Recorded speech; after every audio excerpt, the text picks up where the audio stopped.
문재인 대통령은 남북관계 악화에 책임을 지고 물러나겠다고 밝힌 김현철 통일부 장관의 사표를 수리했습니다. 문 대통령은 어젯밤 배석자 없이 김현철 장관을 만나 외교 안보 라인 전면 쇄신 요구에 대한 의견도 들었을 것으로 보이는데요. 바로 교체에 나설 것 같지는 않습니다. 김도원 기자의 보도입니다. 문재인 대통령이 김현철 통일부 장관의 사표를 수리했습니다. 이틀 고민한 끝에 분위기 쇄신 카드로 자신을 써달라는 김 장관의 뜻을 받아들인 겁니다. 문 대통령은 사표 수리에 앞서 김 장관을 청와대로 불러 독대했습니다. 문 대통령은 어제 김현철 장관과 만찬을 하면서 사의 표명에 대한 입장을 경청했습니다.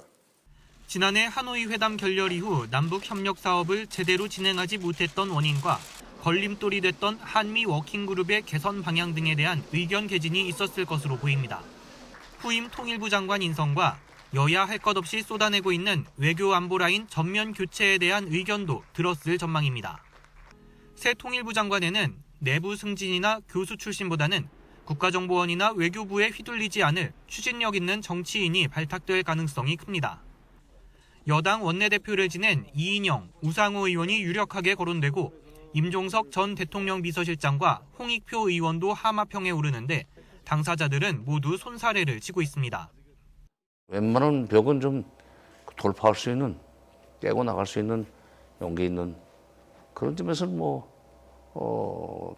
당내에서 정부 당내에서 그 위상이 있는 정치인 하는 것도 나쁘진 않죠.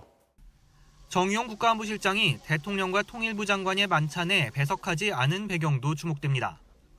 안보실장을 포함한 외교안보 라인 전면 교체 요구도 제기되고 있기 때문입니다. 하지만 인적 쇄신 카드가 북한에 잘못된 신호를 주거나 11월 미국 대선이라는 변수를 반영할 수 없어서 지금은 무리라는 반론도 있습니다. 청와대는 인사 문제는 대통령의 최종 결정이 있고 나서야 설명할 수 있다면서 말을 아꼈습니다. 아직 검증 절차에 들어간 단계도 아니어서 새 통일부 장관 후보자 지명과 외교안보 라인 교체 여부를 확정하는 데에도 문 대통령에게 상당한 고민의 시간이 필요할 전망입니다.